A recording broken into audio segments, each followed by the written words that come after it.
Shalom Aleihim. Bapak Yahweh memberkati saudara sekalian. Pada pagi ini saya ingin ajak saudara untuk kita bersama-sama membaca kitab suci, dan renungan kita pagi ini saya beri tema peninggalan yang mengesankan. Kita baca terlebih dahulu ayatnya Bapak Ibu. Di dalam kitab Maaseslihim atau Kisah Para Rasul pasal 9 ayat 36 sampai 43. Saya bacakan untuk saudara. Dan di Yope ada seorang murid dengan nama Tabita, yang bila diterjemahkan dia disebut Dorkas. Wanita ini selalu penuh dengan perbuatan baik dan sedekah yang selalu ia lakukan. Dan terjadilah pada hari-hari itu, karena menderita sakit, ia meninggal. Dan setelah memandikan dia, mereka membaringkannya di ruang atas. Adapun kota Lida terletak dekat Yope. Ketika mendengar bahwa Petrus ada di tempat itu, para murid mengutus 2 orang kepadanya sambil meminta agar tidak menunda untuk melintas sampai ke mereka. Dan setelah bangun, Petrus pergi bersama mereka yang telah tiba.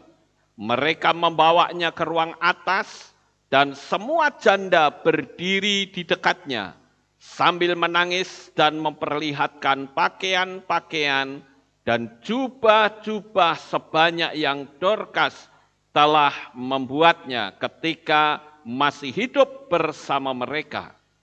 Dan setelah menyuruh semua orang keluar, Petrus berdoa sambil bertekuk lutut, dan seraya berpaling ke arah mayat itu, ia berkata, "Tabita, bangunlah." Dan dia membuka matanya, dan ketika melihat Petrus, ia pun duduk. Lalu sambil mengulurkan tangan kepadanya, dia membangunkannya, dan sambil memanggil orang-orang kudus dan para janda, dia menunjukkan dia yang hidup. Dan hal itu menjadi tersiar ke seluruh Yope, dan banyak orang percaya kepada Tuhan. Dan terjadilah bahwa dia tinggal beberapa hari lagi di Yope bersama seseorang, Simon, seorang penyamak kulit. Sampai di sini pembacaan kitab suci kita. Bapak Ibu yang terkasih, kita tentu sudah hafal tentang kisah ini. Seorang perempuan yang bernama Dorkas, atau di dalam panggilannya di bahasa Yunani dipanggil dengan namanya Tabita, dipanggil Dorkas. Nah, Dorkas ini adalah seorang yang baik hati. Dia memiliki kemampuan untuk menjahit.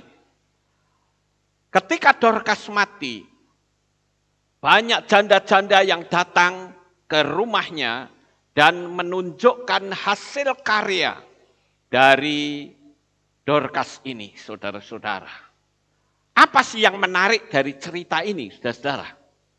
Yang menarik dari cerita ini adalah seperti tema kita, peninggalan yang mengesankan. Apa yang ditinggalkan oleh Dorkas ini, saudara? Dorkas ini memiliki modal hanya benang dan jarum. Tetapi ternyata hanya dengan modal dan jarum saja, Dorkas bisa menggemparkan seluruh banyak orang, bahkan di seluruh kota. Artinya apa, saudara-saudara? Benda sederhana tetapi bisa menghebohkan ketika benda itu berada di tangan orang yang mengasihi Tuhan. Apa yang ada pada diri kita masing-masing, hayo? Mungkin saudara tidak memiliki kepandaian yang banyak. Kepandaian saudara mungkin sederhana. sama seperti Dorcas yang cuma bermodalkan benang dan jarum. Tetapi sekalipun modalnya itu sangat simpel sekali, hanya benang dan jarum, tetapi bisa menggemparkan seluruh kota Yope. Saudaraku yang terkasih, kita perlu bertanya pada diri kita masing-masing, apa sih sebetulnya yang aku miliki? Kepandaian, talenta apa yang bisa kita miliki ini? Apakah pernah talenta yang Tuhan berikan kepada saudara, saudara pergunakan untuk kemuliaan namanya? Saya melihat ada hal yang cukup menarik dari apa yang dilakukan Dorcas ini. Tidak seorang pun yang tahu. Dorcas bukan orang yang suka pamer. Bukan pula orang yang suka membanggakan diri. Tetapi perbuatan yang baik yang dia lakukan, di kitab suci kita tertulis dia lakukan banyak orang. Pantas kalau janda-janda itu berdatangan menunjukkan hasil karya dari Dorcas, saudara-saudara. Jadi, apakah kita pernah melakukan perbuatan baik, nolongin orang, sehingga orang itu memiliki kesan tersendiri atas hidup saudara? Atau saudara itu disebut sebagai orang yang tidak pernah berbuat baik, bahkan orang yang ketus, orang yang sombong, orang yang angkuh. Ayo kita bertanya pada diri kita masing-masing. Sekalipun peninggalan Dorcas ini sederhana, tetapi saya katakan peninggalannya itu sangat mengesankan. Saya tidak tahu berapa banyak yang Dorcas lakukan terhadap para janda di situ. Tetapi yang jelas ada banyak janda yang berdatangan, itu sudah membuktikan bahwa ternyata Dorcas ini ketahuan melakukan banyak kebaikan justru pada saat mati. Saudara yang terkasih, akankah kita mati dengan cara yang sia-sia tanpa meninggalkan histori apapun di dalam dunia ini? Kita akan belajar mencontoh dari Dorcas. Sekalipun saya bisa menyebutnya bahwa Dorcas itu adalah perempuan sederhana, tetapi dia memiliki kasih terhadap sesamanya. Dunia sekarang ini sudah kehilangan kasih, saudara-saudara. Dunia sekarang ini sudah kehilangan apa yang namanya kepercayaan terhadap orang lain. Dunia sudah diwarnai dengan saling mencurigai. Saya mendengar satu cerita dari teman saya yang di Amerika. Di Meksiko itu ada seseorang yang ini temannya dia ya, yang ketika dites itu ternyata positif corona katanya. Dan itu ditunggu sampai 21 hari. Ketika 21 hari masih tetap positif, maka orang itu dihabisin terang-terangan, dibunuh, saudara-saudara. Hukum kasih sudah tidak ada lagi. Harusnya diobati, tetapi ternyata malah dibunuh. Inilah keadaan dunia sekarang ini. Tetapi tidak demikian yang Tuhan inginkan. Tuhan ingin agar supaya kita bisa menunjukkan hukum kasih kepada dunia. Dunia yang sudah kehilangan kasih. Dunia yang sudah kehilangan rasa percaya diri. Saling mencurigai, saling memusuhi. Oleh karena itu pada pagi hari ini kita bisa belajar dari Dorcas. Dorcas ini tidak memiliki jabatan yang tinggi. Dorcas juga tidak disebut sebagai orang yang kaya. Dorcas juga tidak terkenal. Tetapi apa yang dia lakukan, dia melakukan untuk kemuliaan Tuhan. Sehingga kematiannya membawa kesan yang sangat indah. Pertanyaan saya, setelah saya berbicara sampai sekarang ini, saudara bisa memahami tidak? Jadi pertanyaan kecilnya adalah, apa sih yang sudah saya lakukan untuk Tuhan? Benarkah saya yang mengatakan aku enggak punya talenta? Benarkah manusia di dunia tidak punya talenta? Saudara tersenyum saja itu sudah jadi berkat untuk orang lain. Tidak perlu saudara mengeluarkan talenta saudara, baru tersenyum saja, itu sudah jadi berkat. Oleh karena itu, saudara-saudara, jikalau kita mengingat benang dan jarum, tentu kita bisa mengingat hal-hal yang lebih besar, peristiwa-peristiwa yang lebih besar, yang diabadikan. Saudara pernah pergi ke museum? Pernah ya?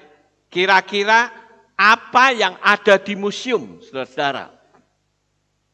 Kalau saudara melihat museum dimanapun, museum itu menyimpan benda-benda bersejarah. Museum itu menyimpan hal-hal yang bisa dikenang atau jejak-jejak sejarah untuk mengingat tokoh-tokoh yang memilikinya. Saudara pergi ke museum manapun, pasti banyak benda-benda yang dahulu pernah dipergunakan oleh tokoh-tokoh yang ada di atas muka bumi. Untuk mengingat bagaimana hebatnya tokoh itu. Sehingga barang-barang peninggalannya pun itu diabadikan. Yang tentunya harganya sangat mahal. Sama seperti benang dan jarum yang dimiliki Dorcas. Itu bisa menjadi peninggalan yang mengesankan.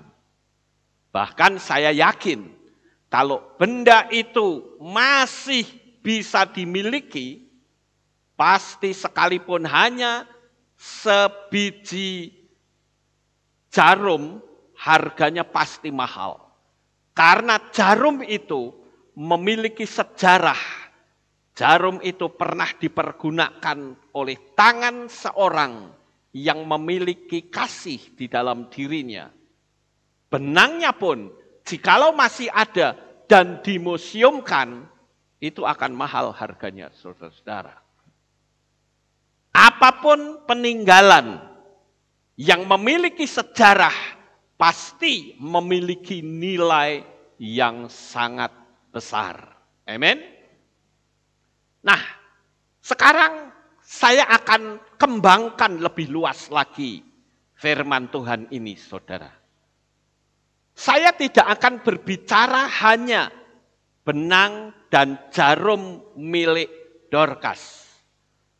Tetapi ada peninggalan-peninggalan lain yang nilainya jauh lebih tinggi, yaitu peninggalan yang pernah dipergunakan oleh Yeshua HaMashiach. Peninggalan ini tentu akan membawa sebuah kenangan abadi. Peninggalan ini akan membawa sebuah kenangan bahkan sampai kita ada di tempat ini karena kita masih mengingat peninggalan itu. Yang tentu saja tiap-tiap peninggalan memiliki arti yang sangat dalam. Bagaimana kita bisa mencintai Tuhan kalau kita tidak ada peninggalannya? Saya ambil contoh, bagaimana kita bisa percaya kepada Yeshua kalau dunia ini tidak pernah mengakui di dunia ini pernah ada seseorang yang mati dan bangkit kembali. tapi karena dunia mengakuinya, sehingga kita percaya pada sosok pribadi yang pernah mati dan bangkit kembali. Oleh karena itu, Bapak Ibu Saudara, kita perlu tahu peninggalan-peninggalan apa saja yang pernah ditinggalkan oleh Yesua selagi kita hidup di dunia ini. Saya menemukan ada 7 peninggalan Yesua yang tentu saja apabila kita mau menyelidiki lebih dalam, pasti akan menemukan yang ke-8, yang ke-9, yang ke-10, bahkan lebih lagi. Tetapi saya akan tunjukkan 7 penemuan barang-barang yang pernah dipakai oleh Yesua. Lalu saudara, yang menjadi pertanyaan adalah, apakah yang kelak akan saudara tinggalkan saat kembali ke Syamaim? Ini yang penting, saudara. Mari kita mengambil satu komitmen, Tuhan, saya akan meninggalkan sesuatu di dunia ini, sehingga ketika aku mati, maka benda peninggalanku akan selalu dikenang oleh banyak orang. Bapak Ibu Saudara yang terkasih, sejarah hidup yang baik, peninggalan yang bisa dinikmati untuk generasi berikutnya, dan mentalitas yang patut dicontoh, kenangan indah yang tentunya bisa dibanggakan.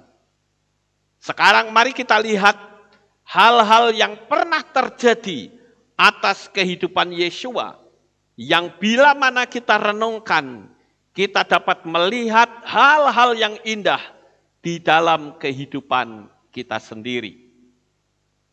Bapak Ibu Saudara yang terkasih, ketika saya mengenang peninggalan Dorcas, yaitu benang dan jarum, pikiran saya jadi menerawang. Tentu peninggalan Yesua akan lebih banyak lagi dari sekedar benang dan jarum.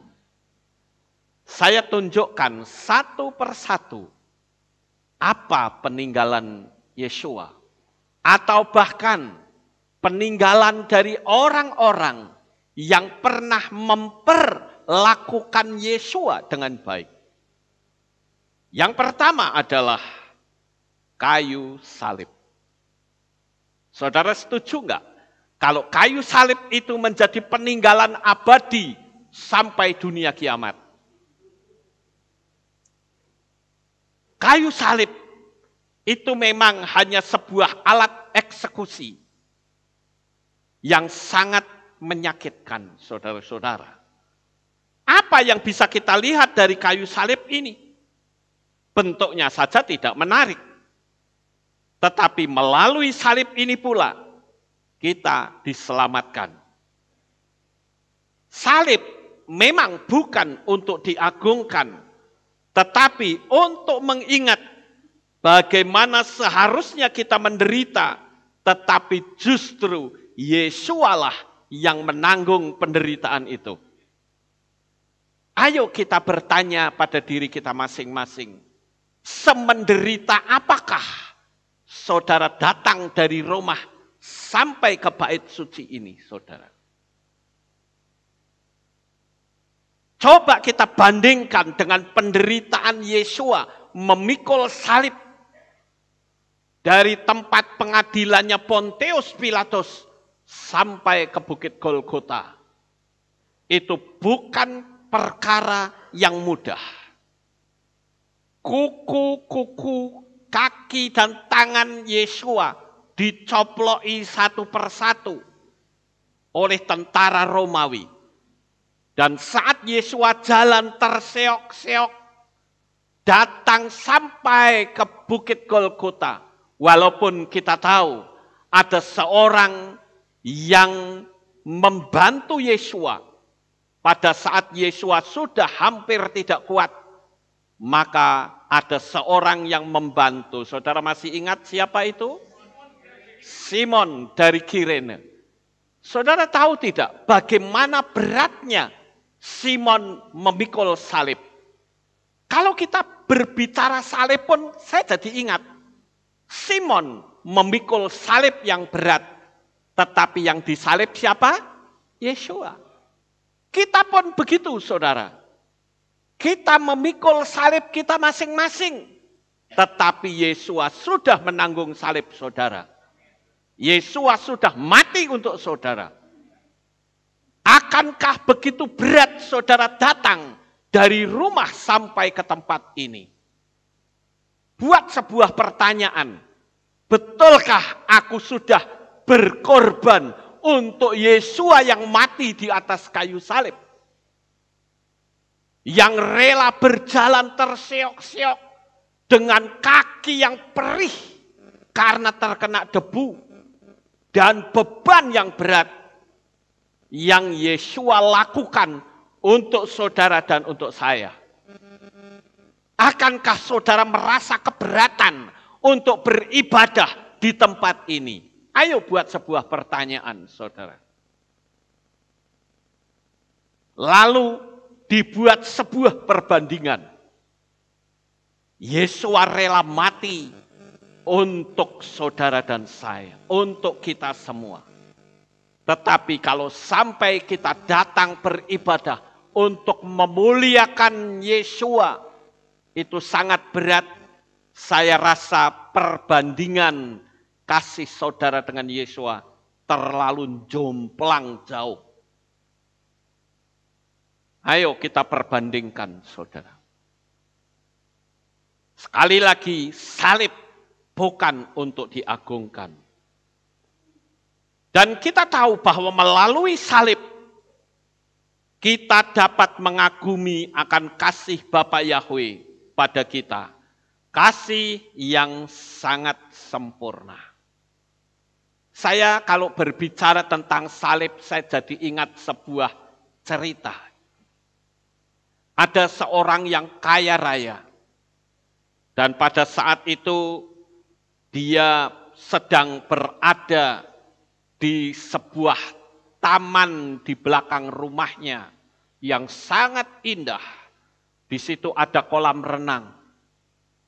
Dan malam itu adalah malam yang membuat dia merenung akan kasih Tuhan. Dia berdiri di kolam renang itu dan dia melepaskan semua baju dan dia akan terjun ke kolam renang itu. Pada saat dia merentangkan tangan seperti ini, ada bayangan dari sinar rembulan. Dia melihat bayangan salib di bawah kolam renang itu. Lalu dia merenung bagaimana kasih Tuhan yang mati di atas kayu salib. Lalu dia mundur sejenak dan dia kembali turun ke bawah. Dan betapa terkejutnya ketika dia turun, dia melihat bahwa kolam renang itu tidak ada airnya. Coba kalau dia terjun ke bawah, dia pasti akan mati, saudara-saudara. Tetapi karena dia melihat gambar salib, bayangannya sendiri oleh sinar rembulan, maka Tuhan meluputkan dia dari kematian. Ini sebuah cerita. Bagaimana jikalau kita selalu melihat bagaimana kasih Bapa Yahweh yang begitu sempurna sampai dia rela mencurahkan dan menurunkan putranya, yaitu Yeshua HaMashiach turun ke dalam dunia ini, yang tidak lain adalah Yeshua itu Bapa Yahweh sendiri. Kenapa Bapa perlu turun ke dalam dunia? Karena dia harus menyelamatkan manusia. Dan untuk penyelamatan menurut Torah harus melalui darah.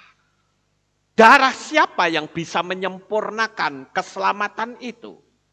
Darah kambing tidak bisa. Darah domba tidak bisa. Darah para nabi pun tidak bisa. Apalagi sekalipun dia nabi adalah keturunan dari manusia yang berdosa, yaitu Adam dan Hawa. Sehingga tidak ada cukup darah yang mampu menyelamatkan manusia. Karena tuntutan keselamatan itu harus darah orang yang sempurna. Tetapi karena tidak ada orang yang sempurna itu hanya Bapa Yahweh. Sedangkan yang perlu diselamatkan adalah manusia. Maka Bapa Yahweh yang wujudnya adalah roh, dia turun menjadi manusia, hidup di dunia ini dan menyelamatkan kita melalui darahnya yang sempurna. Bapak Ibu Saudara yang terkasih, itu adalah peninggalan yang pertama. Sekarang kita lihat peninggalan yang kedua. Peninggalan yang kedua, yaitu apa? Yang kedua adalah kerudung yang berdarah. Bapak Ibu Saudara yang terkasih, apabila kita melihat kata kerudung, sebetulnya kerudung ini adalah buatan iman yang kita sama-sama lakukan. Tidak ada agama tertua di dunia manapun yang menggunakan kerudung kecuali agama Yahudi. Apakah saudara pikir orang Islam memakai kerudung itu adalah ciptaan dia sendiri? Tidak. Kerudung itu ciptaan dari orang-orang Yahudi. Nama lain dari kerudung atau penutup kepala itu bisa bernama hijab, bisa bernama kerudung, bisa bernama jilbab, bisa bernama pasmina. Yang terpenting dia menutup kepala. Jadi saudara-saudara, saya harus jelaskan di sini bahwa Islam bukanlah pencipta kerudung. Jadi budaya memakai kerudung dan cadar itu bukan budaya agama Islam. Karena agama Islam itu muncul 500 tahun setelah Yesua. Tetapi jauh sebelum Yesua, orang-orang perempuan itu sudah menggunakan kerudung. Nah, saudara, kenapa banyak orang-orang Kristen yang merasa tidak nyaman kalau memakai kerudung? Karena budaya ini telah dipergunakan lebih dahulu oleh orang-orang Muslim. Sehingga dianggapnya kerudung adalah identitas dari Islam. Dan itu salah kaprah. Sama seperti meditasi. Apakah meditasi itu hanya milik orang Buddha dan Hindu? Ternyata tidak. Buddha dan Hindu itu tidak memiliki budaya seperti ini. Orang yang meditasi itu adalah juga dari iman kita. Saya sudah menerangkan tentang hal ini. Kitab suci memberitahu kalau perempuan itu harus menutup kepalanya. Mengenai bentuk itu bebas, saudara. Yang penting kepalanya tertutup. Ada yang bentuknya seperti topi, ada yang memanjang, ada yang menjuntai ke bawah, bermacam-macam. Yang penting kepalanya tertutup. Dan itu karena mengikut dari yang namanya agama Abrahamik, saudara. Sama seperti orang cuci tangan. Kalau kita lihat orang-orang Muslim, mereka wudu. Apakah itu budaya dia yang menciptakan? Tidak. Itu budaya kita, saudara. Budaya iman kita. Makanya ketika ada rame-rame corona, lalu sekarang tiap gereja harus dipasang tempat cuci tangan. Saya paling nomor 1 setuju dan bersorak. Karena itu adalah aturan Torah. Tetapi coba sebelum ada corona, saya pasang tempat air di depan. Saya akan dikritik banyak orang, saudara. Pak Lukas ini gila-gilaan. Mau jadi Islam atau bagaimana? Iya kan? Tapi kalau saudara lihat, orang yang mau beribadah, baik di bait suci, ataupun di tembok ratapan, di situ ada tempat cuci tangan dan kaki. Dan itu sekali lagi bukan budaya Islam. Sama sekali tidak. Bahkan pada zaman Yesua, itu tiap rumah selalu ada buyung air, saudara. Dan tradisi pada zaman Yesua, setiap orang yang masuk rumah, dia harus membasuh kaki. Mau makan juga cuci tangan. Itu budaya kita, saudara-saudara. Cuman kita nggak ngerti, tapi sudah keduluan dipakai oleh orang Muslim. Sehingga kita menganggap kalau kita cuci tangan, cuci kaki, membasuh itu milik mereka. No, milik kita, saudara-saudara. Sekali lagi, kepercayaan kita jauh lebih tua daripada kepercayaan orang Muslim. Sekarang kita naik ke sini, ke panggung ini. Saya perintahkan lepas sepatu. Apakah itu budaya Islam? No. Islam, orang-orang Muslim, kalau pergi ke masjid, dia mesti lepas sepatu. Lepas sandal. Walaupun ada orang-orang oknum-oknum tertentu yang nakal. Begitu pulang, sandalnya ditukar. Loh itu fakta. Teman saya sendiri banyak yang cerita.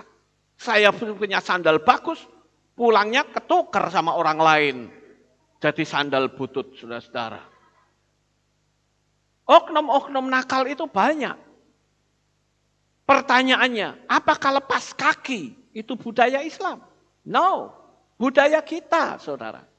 Ayo, bagi Bapak Ibu Saudara yang ikut streaming dan saudara beribadah di gereja saudara, coba ayo lihat, apakah ada budaya lepas kaki di sini? Di gereja saudara, tidak mungkin ada. Lepas alas kaki. Sorry, saya ngomong apa tadi? Apa? Lepas kaki? Lepas alas kaki. Ya, lepas alas kaki, saudara-saudara. Ya, apakah ada? Ayo di gereja saudara. Enggak ada, bukan? Tapi di sini saya mengharuskan. Kenapa? Karena pada saat Mose ketemu dengan Bapak Yahweh, Bapak Yahweh berkata apa? Tanggalkan kasutmu, karena tempat di mana engkau berdiri, di mana engkau berpijak adalah kudus. Nah, dasarnya dari situ, saudara. Siapa bilang itu budaya dari Muslim? No. Itu budaya iman kita. Kita saja, orang Kristen saja banyak yang tidak tahu. Iya kan? Nah, saya menghimbau bagi saudara-saudara, khususnya saudara di KPI. Ya kalau mau, kalau enggak ya enggak apa-apa. Saya cuma menghimbau, ayo praktek firman Tuhan. Ya. Di panggung ini kan kalau kita lihat pola tabernakel, ini kan tempat ruang Maha Kudus. Betul enggak Bapak Ibu? Ruang Maha Kudus harus betul-betul kudus. Pelayan-pelayan pun harus kudus. Kenapa saya landasi harus lepas kaki? Sekali lagi, lepas alas kaki. Kurang alas saja jadi masalah ya. Kemudian, orang Muslim berkata, tidak boleh makan babi. Apakah itu budaya mereka? No, itu budaya kita. Ayo, masih ada yang suka makan babi atau tidak? Saya sudah melakukan itu, makan dengan makanan kosher. Ya, saya tidak makan babi, padahal dulu saya suka. Makan apapun saya makan, saudara. Tapi sejak saya ngerti Torah, dan itu sebuah larangan, saya tidak lagi makan babi. Bahkan kalau Islam hanya makan babi dan anjing yang tidak boleh. Tetapi cumi-cumi masih makan, ya lele masih makan, udang juga masih makan. Kami tidak, saudara. Sekali lagi itu bukan budaya milik mereka, itu Torah. Betul ya Bapak Ibu? Tapi coba, berapa banyak orang-orang yang ngaku Kristen, yang katanya ikut polanya Yesua? Benarkah Yesua makan babi? Tidak, saudara. Yesua mengikuti Torah. Ya, apalagi dia disebut Torah Chaim, Torah kehidupan. Jadi Yesua tidak makan babi. Maka saya ikuti apa yang Torah tulis. Saya tidak makan babi, tidak makan udang, tidak makan cumi, tidak makan lele. Padahal itu kesukaan saya. Tetapi karena saya tahu kitab suci melarang, ya sudah. Saya harus berhenti. Makan kerang, kemudian apalagi itu yang enak tuh ya. Seriping, ya. Seriping, oh itu enak itu. Ya. Tapi saya harus berhenti. Kenapa? Karena Torah mengajar begitu. Jadi jangan saudara anggap, oh kok kaya wong Islam. Keliru saudara. Mereka yang mengikuti kita, bukan kita yang mengikuti mereka. Jangan dibalik. Ingat loh, iman kita jauh lebih lama. Kemudian istilah mempelai. Ayo, ini mumpung ada di pola kerudung ini. Istilah mempelai. Kenapa dipakai oleh teroris? Istilah itu milik siapa sebetulnya? Kalau orang teroris mau ngebom gereja, mereka selalu ngomong gini, siapa yang bakal jadi mempelai? Ayo, siapa yang bakal jadi mempelai? Istilah mempelai itu milik kita. Tapi kita bukan ngebom. Tapi mempelai yang dimaksud adalah karena kita adalah mempelai wanitanya Hamasya. Yesua datang bukan untuk hambanya. No. Yesua datang untuk mempelainya. Mempelai itu melayani dengan kasih. Kalau hamba melayani karena duit, saudara-saudara. Jadi itu yang harus kita bedakan. Jadi jangan sampai saudara anggap istilah mempelai itu milik teroris. Tidak. Milik kita yang diambil teroris. Ya. Coba waktu kita mulai menerapkan memakai kerudung. Apa kata orang di luar sono? Wah, gerejanya Pak Lukas kok koyo Islam ya? Mereka nggak tahu itu milik kita, saudara-saudara. Amin. Ya. Nah, sekarang kita buktikan. Benarkah kerudung itu milik Islam? Apakah semua orang Islam harus pakai kerudung? Ternyata tidak. Saya tunjukkan bukti, saudara-saudara. Yang saudara lihat ini adalah putri Raja Salman yang tidak menggunakan hijab. Namanya adalah Amera binti Aidan bin Nayef al-Tawel. Atau bisa disebut Putri Amera yang lahir tanggal 6 November tahun 1983. Wanita cantik ini menikah dengan Pangeran Al-Walid bin Talal bin Abdul Aziz Al-Saud. Ini Pangeran Al-Walid, anak dari Raja Salman. Sumbernya Islam dari sono. Tapi faktanya, anak menantu dari Raja Salman tidak menggunakan kerudung. Jadi kalau dikatakan kerudung itu budaya Islam, keliru, saudara. Pertanyaannya, Putri Amera ini agamanya Kristen atau Islam? Islam. Tetapi dia nggak pakai kerudung, saudara-saudara. Bahkan kita lihat Profesor Mahmud MD mengomentari Putri Amera, anak Raja Salman yang cantik, tak berhijab seperti perempuan Arab umumnya. Ini saya tunjukkan bukti supaya saudara ngerti. Sehingga tidak dijerambah, oh ya, kalau pakai kerudung itu milik Islam. No, bukan, ini milik kita, saudara-saudara. Ini saya lihat komentar dari Profesor Mahmud MD. Saya bacakan ya.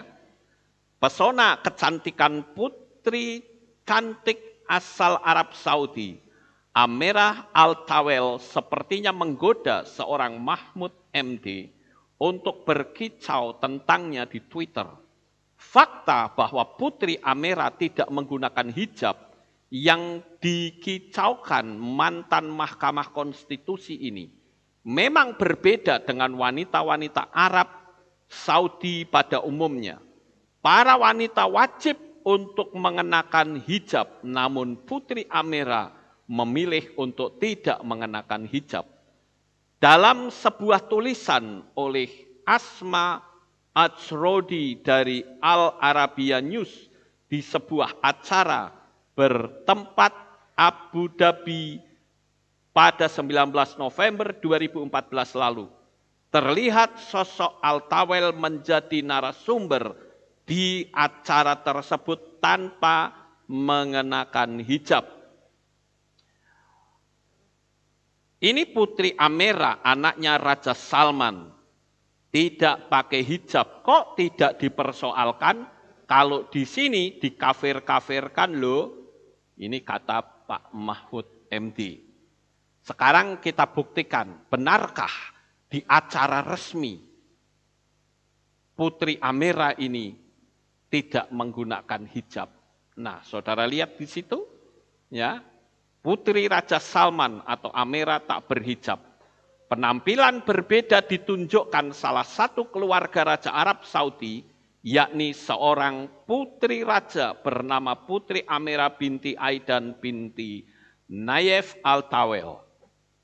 Nah, saudara, saya beritahu bahwa sebetulnya budaya hijab atau jilbab atau pasmina atau apa saja, pokoknya penutup kepala, itu adalah budaya Yahudi. Buktinya apa? Anggota Mesir, saudara lihat ya, ini di majalah Tempo ya, anggota DPR Mesir menyebut cadar tradisi Yahudi, bukan Islam. Jelas enggak Bapak Ibu? Ya. Makanya dulu waktu saya suruh perempuan-perempuan pakai pakai pasmina, banyak yang menyebut, oh gerejanya Pak Lukas kok koyo Islam.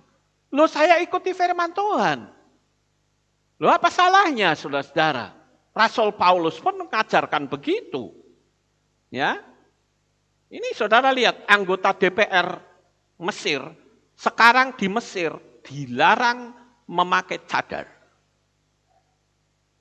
Karena itu adalah budaya Yahudi, bukan budaya Islam. Itu jelas di majalah Tempo. Ya. Sekarang kita kembali ke masalah kerudung berdarah. Itu menjadi benda yang cukup ramai di kalangan orang Katolik, saudara. Kenapa? Karena di Katolik itu dipercaya ada seorang perempuan yang mendatangi Yesua pada saat Yesua itu berdarah-darah memikul salib. Dikatakan perempuan itu bernama Veronica. Walaupun saya cari di kitab suci, nggak pernah ada perempuan bernama Veronica. Tetapi dalam cerita di Katolik, dipercaya ada seorang perempuan yang bernama Veronica, dia melepaskan kerudungnya dan mengusap wajah Yesua yang berdarah-darah karena mahkota duri. Kerudung itu menjadi benda yang sangat berharga. Nah, Bapak Ibu Saudaraku yang terkasih, sekarang kita lihat di sini bahwa kerudung para perempuan yang ikut dalam penyaliban Yesua bahkan sampai menurunkan mayat. Kerudung itu tentu saja bisa dijadikan simbol kasih manusia yang dipergunakan untuk menyeka sisa-sisa darah Yesua. Cuman yang menjadi pertanyaan, di mana kaum lelakinya? Di mana si Petrus yang berani dengan sombongnya, aku bahkan mau masuk penjara bersama dengan Yesua. Tapi faktanya ketika Yesua ditangkap, dia sudah lari duluan. Tetapi justru perempuan-perempuanlah yang menemani Yesua sampai mati, bahkan sampai dikubur. Yang pertama kali datang justru gerombolan perempuan. Gerombolan yang bernama Maria. Ada Maria Magdalena, ada Maria-Maria yang lain.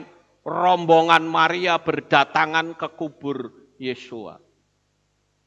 Lalu di mana kaum laki-lakinya? Katanya pemberani, tapi ngumpet semua saudara-saudara. Jadi sekali lagi, kerudung itu menjadi saksi bisu bahwa sekalipun hati para wanita itu hancur, mereka tetap setia. Kesetiaan inilah yang Tuhan inginkan dari kita. Sekarang benda apa yang lain yang menjadi kenangan ketika Yesua ada di dunia ini, yaitu mahkota duri. Duri adalah benda kecil yang menyakitkan. Mahkota duri juga dibuat untuk mengolok-olok Raja Damai yang penuh kasih. Seharusnya Yesua dikenakan mahkota. Mahkota yang penuh kemuliaan. Mahkota raja. Tetapi justru Yesua dipakaikan mahkota duri. Ini menjadi sebuah penghinaan yang sangat luar biasa. Dan benda ini mengingatkan betapa jahatnya dunia ini. Dunia yang tidak kenal ampun. Dunia yang hanya menyengsarakan manusia. Dan semua yang harusnya manusia itu tanggung, Yesua sudah menanggungnya. Seharusnya yang pakai mahkota duri itu kita, saudara. Tetapi Yesualah yang memakai mahkota itu. Sangat luar biasa, bukan? Dunia bukan tujuan kita. Dunia itu hanya berisi kesengsaraan. Namun dunia menjadi indah. Dunia kita bisa nikmati karena kesengsaraan yang sudah Yesua tanggung. Namun demikian bukan berarti orientasi kita kepada dunia. Amin, Bapak Ibu. Dunia, bahkan apa yang kita miliki, sebetulnya adalah titipan dari Tuhan. Saudara punya rumah, itu titipan Tuhan. Saudara punya harta, itu titipan Tuhan. Saudara punya istri, punya suami, punya anak, punya keluarga, itu titipan Tuhan yang harus saudara jaga. Sekali waktu kelak, Tuhan akan minta pertanggungan jawab dari kita. Bapak Ibu saudaraku yang terkasih. Ada banyak orang yang kaya raya, tetapi tiba-tiba hancur kekayaannya karena dia main judi. Itu berarti tidak bisa diberi amanah oleh Tuhan untuk memiliki kekayaan yang bisa diturunkan untuk anak cucu kita. Semua yang kita miliki adalah titipan dari Tuhan. Jadi kalau itu titipan dari Tuhan, kalau sekali waktu yang dititipi itu diambil, ya sudah. Kita perlu bersukacita dan bersyukur selalu. Memang itu berat bagi kita. Tetapi apa yang bisa kita lakukan, saudara? Seandainya orang tua kita, anak kita, famili kita, ada yang meninggal. Ya kita berpikir saja bahwa mereka sudah dipanggil oleh pemiliknya. Yang penting selama kita hidup di dunia ini, pertahankan iman kita untuk tetap mengandalkan Tuhan. Amin. Jadi segala sesuatu pergunakanlah untuk kemuliaan bagi namanya. Mahkota duri itu simbol penghinaan. Bagaimana kalau seandainya sekali waktu saudara dihina? Saya sudah kenyang dihina orang, saudara-saudara. Dan saya bersyukur saya punya kekebalan yang luar biasa. Orang menghina ya sekarepmu lah. Terserah. Dan kita perlu bersukacita dan bersyukur agar supaya kehidupan kita menjadi semakin hari, menjadi semakin sempurna. Sekarang benda apa lagi yang perlu kita lihat menjadi bahan kenangan bagi hidup kita? Tidak lain adalah paku. Benda inilah yang membuat tangan Yesua berlubang. Benda ini pula yang membuat penderitaan yang maha hebat. Paku ini menjadi simbol dari kasih yang tak berkesudahan. Lubang paku ini juga yang dipakai oleh Yesua untuk menegur Thomas yang menjadi seorang peragu, ketidakpercayaan atas kuasa Tuhan. Ingatlah benda yang satu ini yang meneguhkan iman Thomas. Yang jadi pertanyaan sekarang adalah, apakah saudara adalah seorang yang termasuk peragu? Saya ragu, saya kurang percaya, saya kurang iman.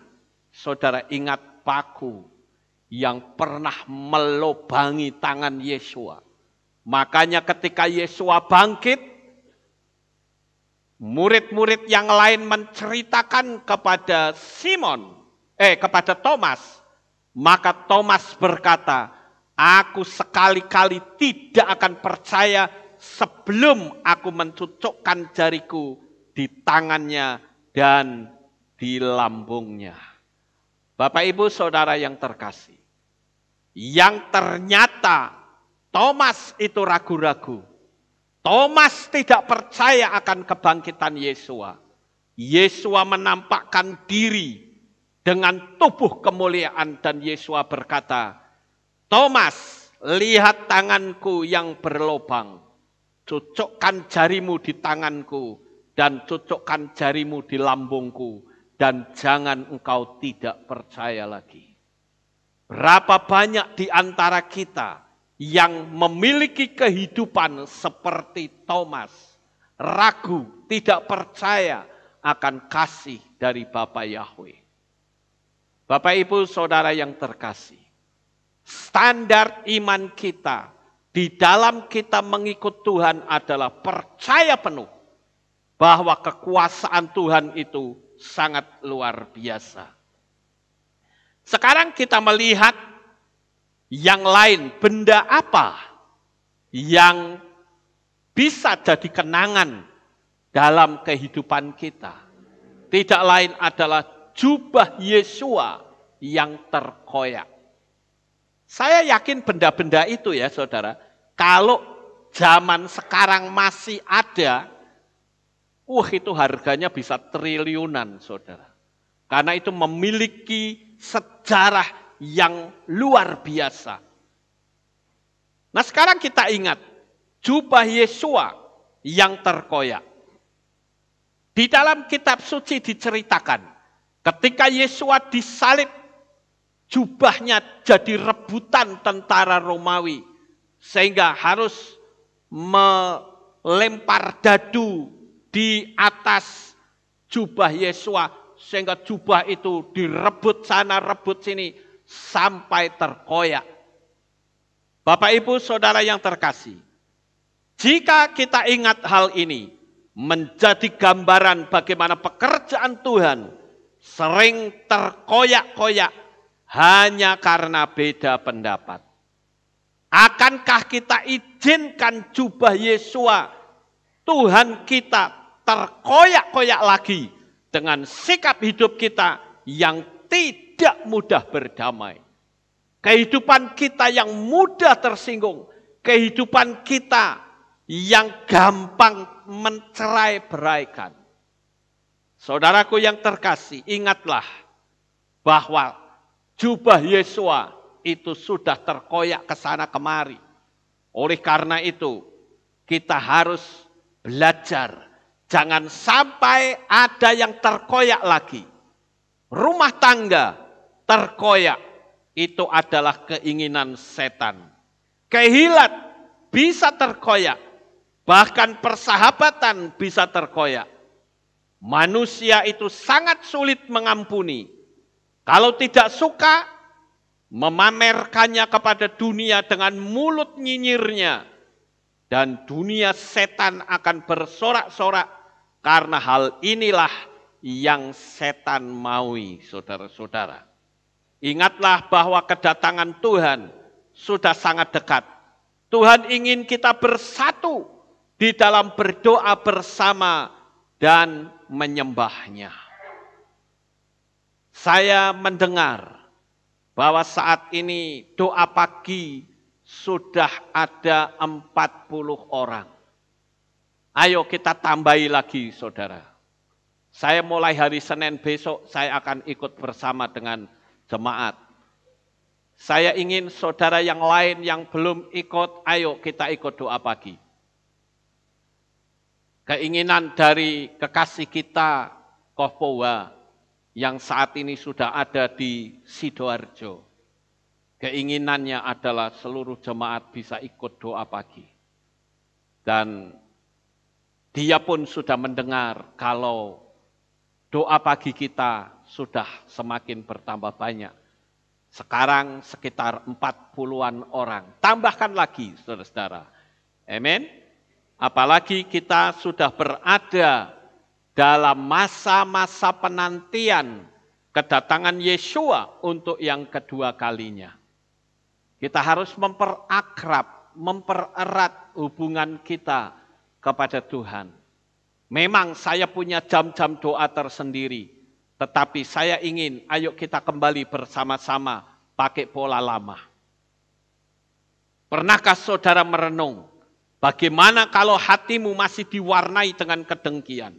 Bagaimana jika kelak ketemu kembali di Samayim, atau salah satu di antara kita akan terpisah? Jadi tanggalkan gengsimu, saudara-saudara. Tuhan ingin kita tidak terkoyak-koyak. Amin. Jangan sampai saudara satu kehilat saja, benturan. Lah katanya mau ke Samayim, lah kalau nanti ketemu di sana benturan lagi, begitu. Kita sedang dilatih sekarang, saudara. Untuk kita menyatu. Jangan sampai ada rasa yang tidak suka satu dengan yang lain. Jangan-jangan nanti kalau saudara seperti itu, karakter saudara akan kebawa ke sana. Saudara masih ingat cerita tentang Lazarus dan orang kaya? Iya toh? Karena orang kaya itu tukang merentah, maka sampai di neraka pun masih suka merentah. Ngomong sama Tuhan, Tuhan suruh Abraham turun ke dalam dunia ini, kan begitu. Iya toh? Main perintah seenaknya, sudah di neraka saja masih main perintah. Makanya saya katakan jangan-jangan hati saudara yang masih diwarnai kedengkian mau saudara bawa ke Samayim. Ayo kita belajar untuk rendah hati. Kita berserah. Ya Bapak Ibu.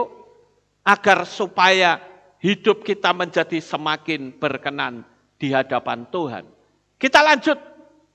Peninggalan apa yang patut kita sama-sama kenang?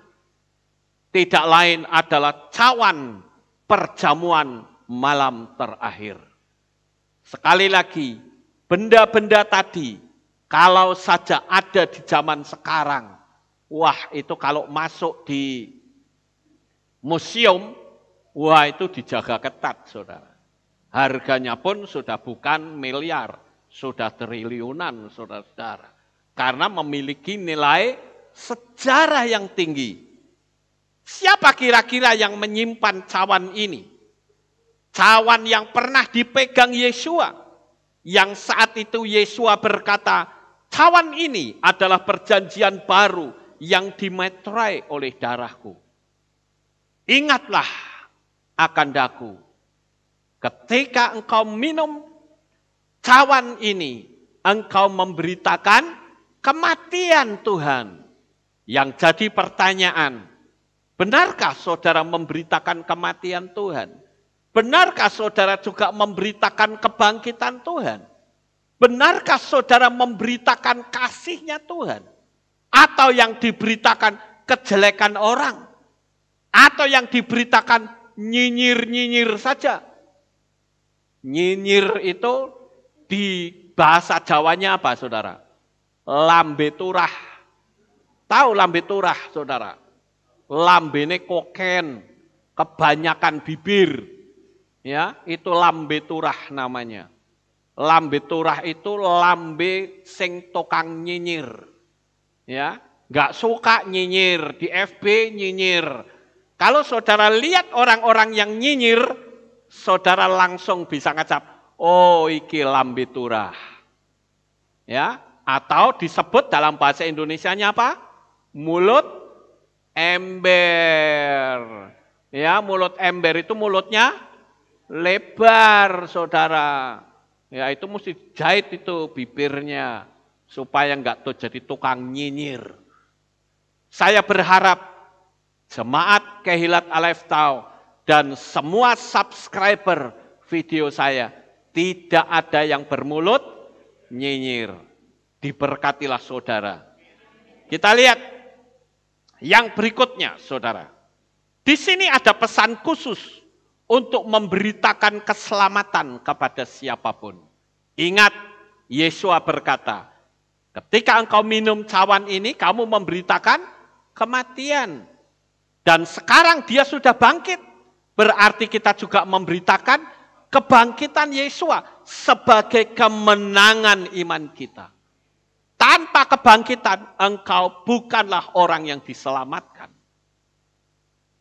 Cawan ini juga mengingatkan bahwa kita menikmati manisnya anggur kehidupan bersama dengan Yesua HaMasiah. Maka saya ingin Bapak Ibu, ayo kita mengenang benda-benda yang indah ini.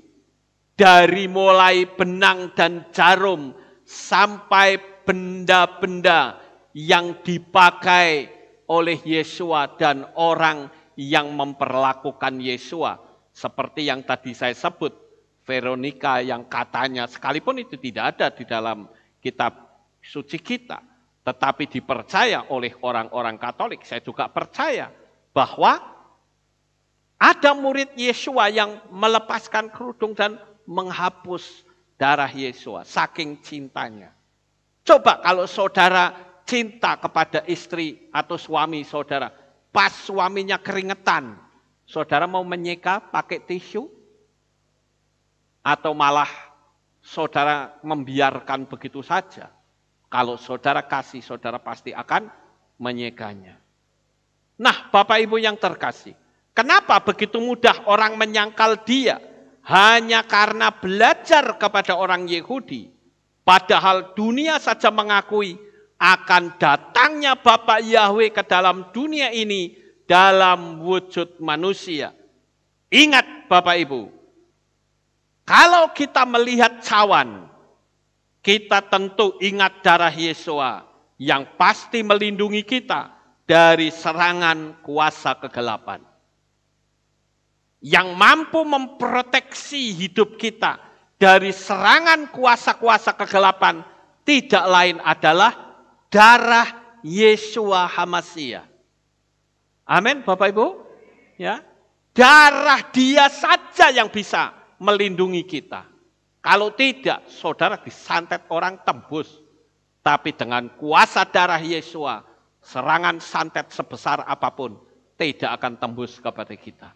Selama pikiran dan hati kita selalu melekat kepada Yesua. Karena Yesua itu tidak lain adalah Yahweh sendiri. Sekarang yang berikutnya, saudara-saudara. Yang terakhir, yang ketujuh. Apakah yang bisa menjadi kenangan bagi kita? Yaitu kain kafan. Kain kafan yang dipakai untuk menutupi jenazah Yesua. Bapak Ibu saudaraku yang terkasih, kain kafan ini ada yang mempercayai kalau terdapat wajah Yesua. Beberapa tahun yang lalu ada penemuan kain kafan yang dikenal dengan kain kafan dari Turin. Ya, kain kafan ini dipercaya kalau terdapat wajah Yesua sehingga dikenal dengan kain kafan Turin yang disimpan di Katedral Santo Yohanes di kota Torino, Italia. Terlepas dari itu benar atau salah, bagi saya tidak peduli, saudara. Apakah kain kafan itu terdapat wajah Yesua atau tidak, bagi saya tidak peduli. Tapi yang saya pedulikan adalah kain kafan ini mengingatkan kita akan kuasa kebangkitannya. Orang-orang Katolik menganggap bahwa kenapa kain kafan itu bisa muncul sosok wajah Yesua yang mereka sebut kain kafan dari Turin atau kain kafan Turin. Karena pada saat Yesua bangkit, ada cahaya yang begitu luar biasa muncul dari tubuh Yesua sebagai tubuh kemuliaan, sehingga kain itu sampai membentuk ngecap wajahnya Yesua. Tapi sekali lagi, terlepas itu benar atau salah, bagi saya tidak peduli. Yang saya percayai adalah kain kafan itu mengingatkan kita bahwa Yesua tidak terus-menerus berbaring di kubur, saudara. Batu yang besar itu sudah terguling. Artinya apa? Kebangkitan Yesua membuktikan bahwa tidak ada perkara yang mustahil bagi kita semuanya. Beban sebesar apapun, tantangan seberat apapun, tidak ada perkara yang mustahil karena Yesua sudah bangkit. Jadi kalau hari ini saudara punya beban yang berat, ayo coba katakan pada diri saudara sambil menepuk dada saudara, katakan, hai jiwaku, ada mujizat kebangkitan Yesua dan masalahmu selesai. Masalahmu akan sirna karena apa yang mustahil menjadi tidak mustahil.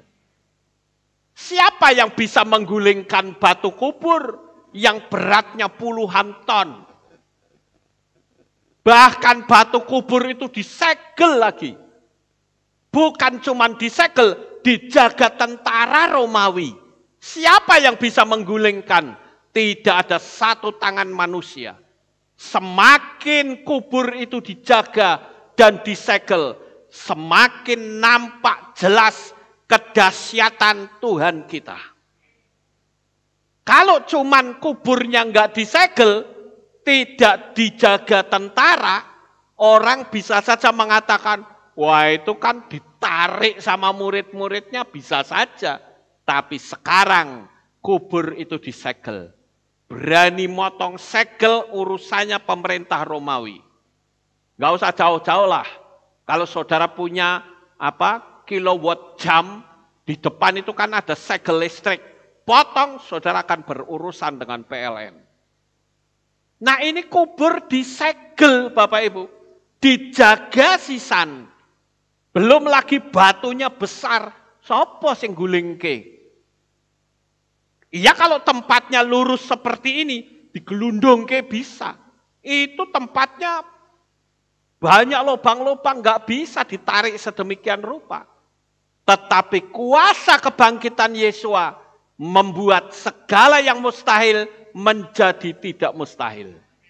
Jadi, kalau kita lihat kain kafan ini, sekali lagi itu mengingatkan kita bahwa mulai hari ini, ketika saya mempercayai bahwa kain kafan itu tidak lagi berisi manusia, kain kafan itu sudah terlipat dengan rapi di gua, di kubur Yesua, membuktikan bahwa sekarang bagi saudara dimanapun berada, tidak ada perkara yang mustahil. Semuanya serba mungkin, Bapak Ibu. Oleh karena itu, biarlah saat ini kita sebagai anak-anak Bapa Yahweh, saudara harus bisa menyampaikan berita kebenaran kemana-mana. Kita memang sekarang sudah streaming, tapi banyak orang yang tidak bisa streaming. Mulai minggu depan, Kehilat akan kembali mengeluarkan warta jemaat, sekalipun itu masih hitam putih. Pergunakan itu untuk memberitakan Injil. Amin. Oleh karena itu, Bapak Ibu, hari ini, ayo kita bikin Tuhan sebelum aku mati, aku akan meninggalkan sesuatu yang bersejarah, sehingga saat aku sudah tidak ada di dunia, tapi generasi di bawahku masih bisa menikmati hasil karya yang Engkau berikan kepadaku untuk aku tinggalkan di dunia ini. Sukses besar untuk saudara. Bapak Yahweh memberkati. Haleluya. Kita tunduk kepala dan kita akan berdoa. Kami mengucapkan terima kasih dan syukur kepadamu ya Bapak Yahweh. Pada pagi hari ini kami bersama-sama telah mendengarkan renungan firman-Mu. Biarlah apa yang kami renungkan pada pagi ini menjadi berkat bagi umat-umat-Mu dimanapun mereka berada.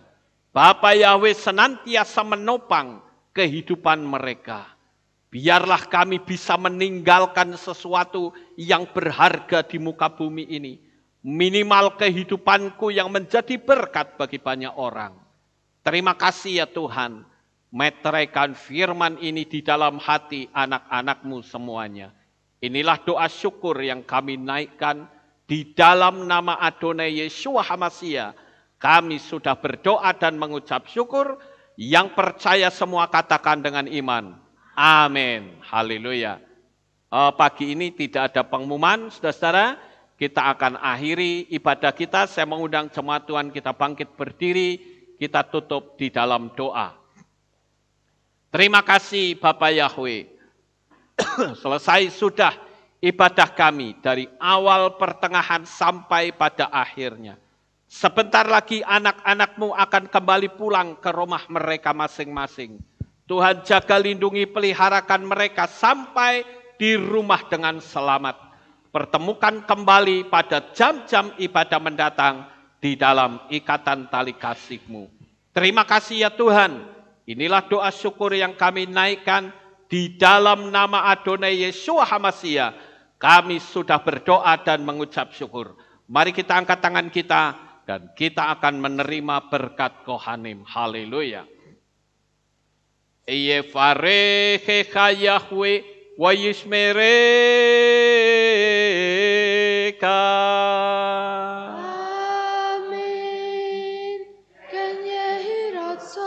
Yair Yahweh panau eleka, wihuneka.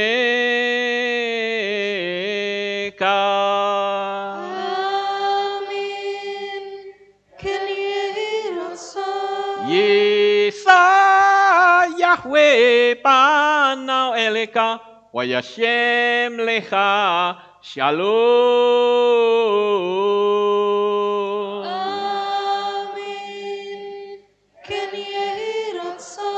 Baruk atabair ufaruk atabasadeh. Engkau akan diberkati di kota dan kau akan diberkati di ladang. Amin. Baruk peripitne kau friatmat kau frifahem teka shekar ala peka wa esterot soneka. Diberkatilah buah kandunganmu, diberkati hasil bumimu, diberkati hasil ternakmu, anak-anak lembumu dan anak-anak dombamu. Amin. Baruk tanah kau misyarteka, diberkatilah bakulmu dan tempat adonanmu. Amin. Baruk ata boboy kau faruk ata betseteha, dan kau akan diberkati pada waktu kau masuk, dan kau akan diberkati pada waktu kau keluar. Amin. Baruk ata Yahweh Eloheinu melek haolam, besem Yeshua Hamasya Waruah HaKodes kile olam faed. Kami sudah berdoa dan mengucap syukur. Haleluya.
Selamat pulang Bapak Ibu, Bapak Yahweh memberkati.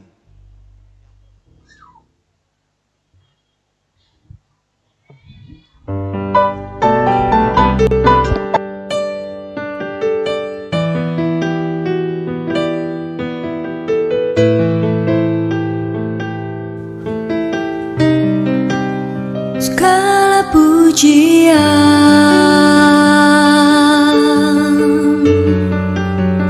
hanya untuk-Mu Tuhan, segala kehormatan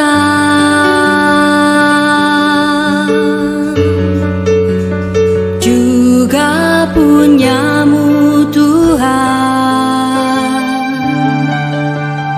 Dari puncak tertinggi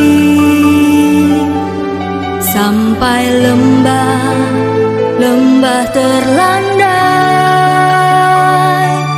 semua karya kasih cinta-Mu,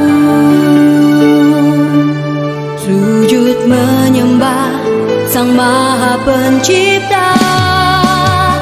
Hatiku menari disertai derai air mata memanggil nama-Mu, Yahweh Tuhan. Segala kemuliaan hanya bagi-Mu.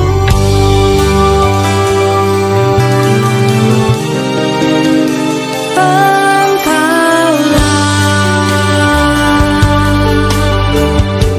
sumber segala pengharapan,